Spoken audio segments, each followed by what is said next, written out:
Dear listener, hello. I woke up this morning thinking it would be a quiet day and I could get some other work done. But lo and behold, we have radio news from all over the world, and helping us digest the story out of the UK is James Cridland.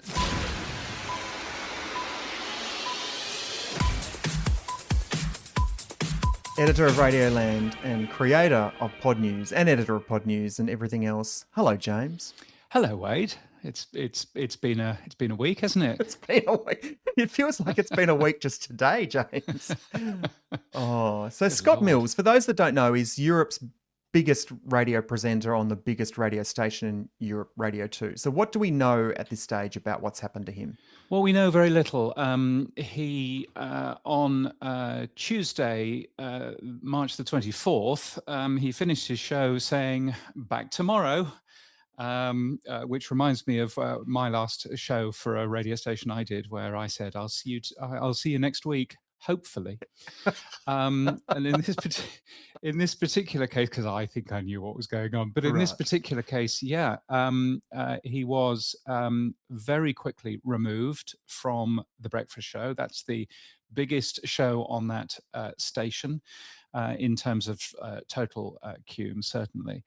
And has not come back. There was an email that was sent saying that he no longer works for the BBC and he no longer works for Radio 2. A big change. He's worked for the BBC, both for radio and for TV, for more than 25 years. Apparently, it's 11th highest paid star. And and there's not very much detail as to why. The only information that we know is something to do with a previous relationship, but that's about as far as we know. Right. I mean, it's strange too, because for those outside of the UK, Scott Mills is one of those ubiquitous British personalities. He's on TV, he's on radio, he's grown up with the audience. You know, you've seen him on early doors things, and then you've followed his career. And he only took over the BBC Two breakfast show from Zoe Ball at the start of last year, I think. Yeah, he did. So Zoe Ball had been doing it for a long time. Scott had been doing afternoons, and so a big shock and a big change. And as you say, he's only done that show for 14 months or so.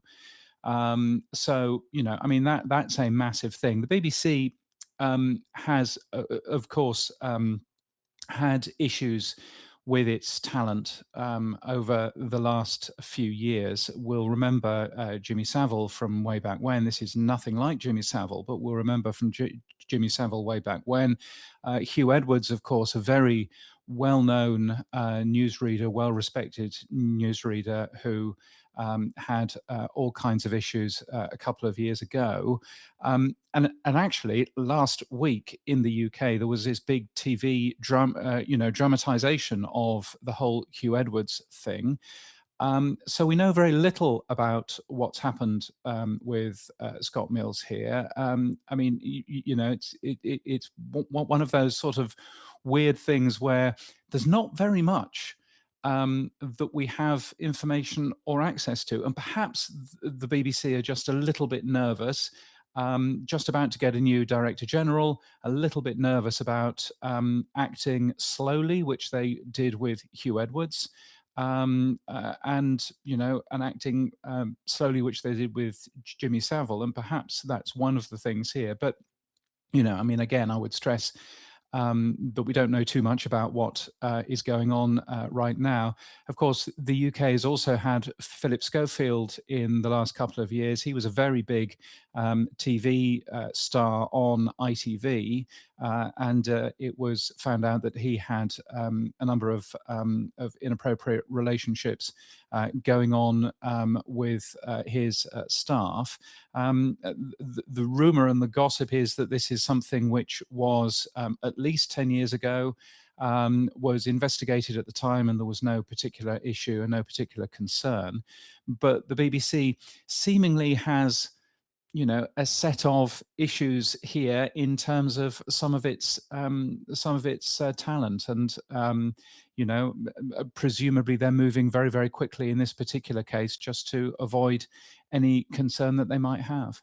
Yeah, I think, and the statement sort of was a little bit cloudy. We don't know as much as we said, and we're clear to make distinct between those other cases. We don't know if any of these allegations relate to anything like that kind of thing with Scott. But one thing that was pretty clear in the statement was that there was an allegation. Now, I guess that, in my mind, leaves open the door that he could return, or do you think that's not likely? I mean, if there's, it's one of the difficulties here of if it's an allegation and the allegation is then shown to be not true, then, Scott would presumably have a legal case against the BBC for making assumptions and pulling him off the air. We don't know whether or not he's currently getting paid while he's off the air. I mean, it does seem relatively final. It doesn't say that he is suspended while conversations are going on. It just says he no longer works there. So there's a lot of things here that we don't really know. My suspicion, as I say, is I think the BBC is just being ultra cautious right now after some of the other talent conversations which have happened over the last couple of years, and perhaps they're moving faster than they would have moved a couple of years ago. Yeah. Also, that interesting, the political situation in the UK. And I was in the UK last week, and I did see all the promos for Downfall, I think it was called, or Power, or something like that, the story about Hugh Edwards. And for those, again, who aren't following the BBC as religiously as some of others do, Hugh Edwards was effectively the newscaster who was the prime newscaster on BBC television. He was the one that announced the Queen's death. That's he right. was anchoring the funeral coverage, and he's pretty synonymous with that coverage. And it's just bizarre to think that that was being promoted so heavily last week on ITV. At the same time, now we've got this other story. And I think that sort of talks to one of the differences I've noticed in Australian and British media is that in Australian media, we've probably got, let's be fair, Kyle and Jackie O and the rest when it comes to radio. There are local personalities, and maybe Hamish and Andy fitted this bucket once upon a time, whereas they kind Anna of... Jones, perhaps. Yeah. Yeah, they pop out of just their own shows and they are part of celebrity culture. But in the UK, what I've noticed is those celebrities really stay with you almost on a lifetime contract with listeners and viewers, because they're either on a radio station and then they do TV as well, or they're on a TV show and they come back to radio. And in Scott's case, as you say, he's been on Radio 1 for many years and had left and has been only on Radio 2 for a couple, but he's as big a household name in the UK as pretty much anyone, right? Yeah, I think that's fair. He's also been on 5 Live. He's done some work on that talkback station, and also a bunch of TV as well. And I think that's fair. I think one of the differences between the Australian media industry and the UK media industry is that the talent is essentially owned to an extent by the broadcaster. The BBC, of course, offers, as the ABC does here, offers an opportunity to be on radio as well as TV. And normally what happens when the agents do some of these deals is that, you will get a bit of TV as well as your radio show, because that benefits everybody. But you would be very unlikely to see Scott Mills pop up on ITV or on Channel 4. That seems to be very different here in Australia, where you have, Sean McAuliffe, for example, who will do stuff for 10, who will do stuff for 9, who'll do stuff for the ABC, he'll do stuff anywhere. That is a very different thing in the UK. You're a BBC person, you're an ITV person. It's very unusual for somebody to appear cross network, if you like. And I think that that's probably, one of the things here is that actually, it's a big deal. If all of a sudden he goes from Radio 2, that presumably also means that he won't be doing any more TV work. He did Eurovision for a long time, so won't be doing any of that. And Scott Mills was a good, safe pair of hands, but also somebody that really understood radio and really wanted to make radio good.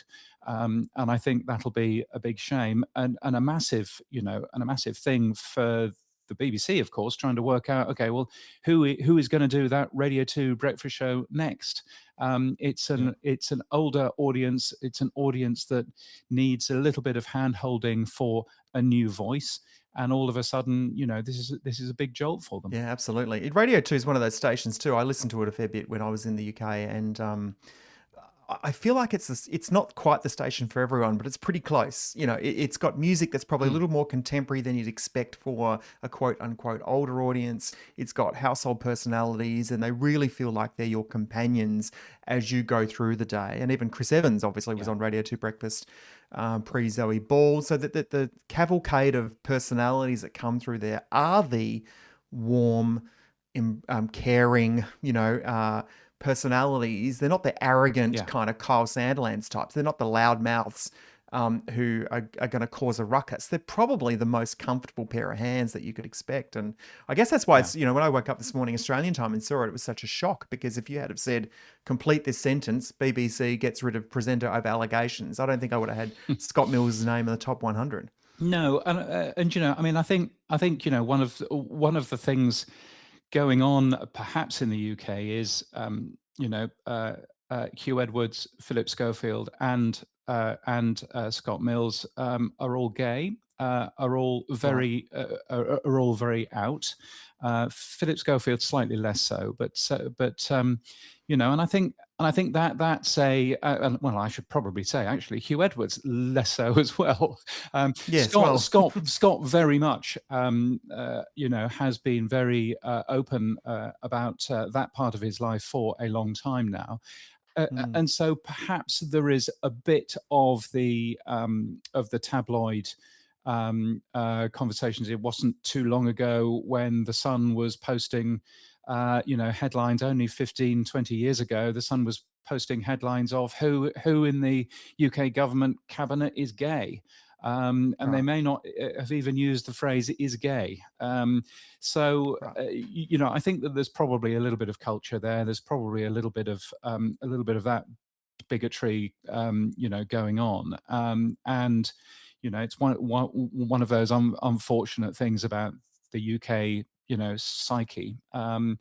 But it'll be really interesting to see what happens next. I've met Scott a couple of times. He's a lovely bloke. He's got his heart in the right place when it comes to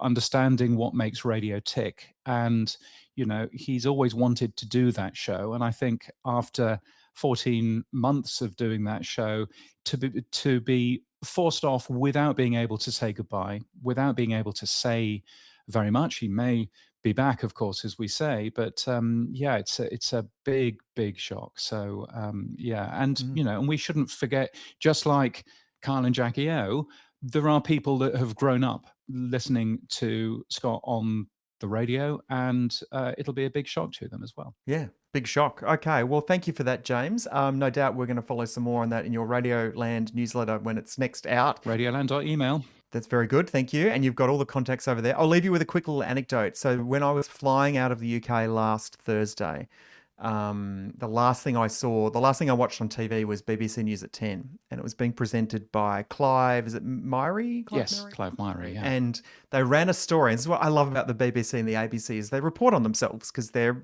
ostensibly an independent broadcaster. And they ran a story about the announcement of the next Director General, the next DG, who's coming from a tech company. Yeah, Google. Yeah. And they did the intro. Clive did the intro. They ran the package of here's the story. And at the very end of it, Clive comes back and he's looking at the monitor as the camera comes back on him. And he says this, he goes, "Well, good luck, fella." I thought, okay, yes. That tells you everything you need to know about being in that job. That really does. Yes, absolutely. No, it was very interesting. When I was working there, I worked there for a couple of years, and almost BBC News, the news department, were almost a bit of an enemy, and they wouldn't necessarily toe the line for the rest of us, and they would essentially, if they could publish something bad about you, they would. And I always found that absolutely fascinating. But that's probably the right way for an organisation such as that. Great, thanks, James. We'll follow more on radioland.email. Couple of quick liner notes before we leave this episode. I want to say thank you to everyone who's contacting me through Instagram. The DMs are going off with great, lovely compliments, to be honest, way too complimentary. I've had a lot since I was away doing the Radio Days Europe episode. So thanks to Nikki Cousins, Moffy, DJ Payne, Tony and Ryan. Thanks, Tony and Ryan. Matt Wilkinson from Smooth in the UK. Thanks, Wilco.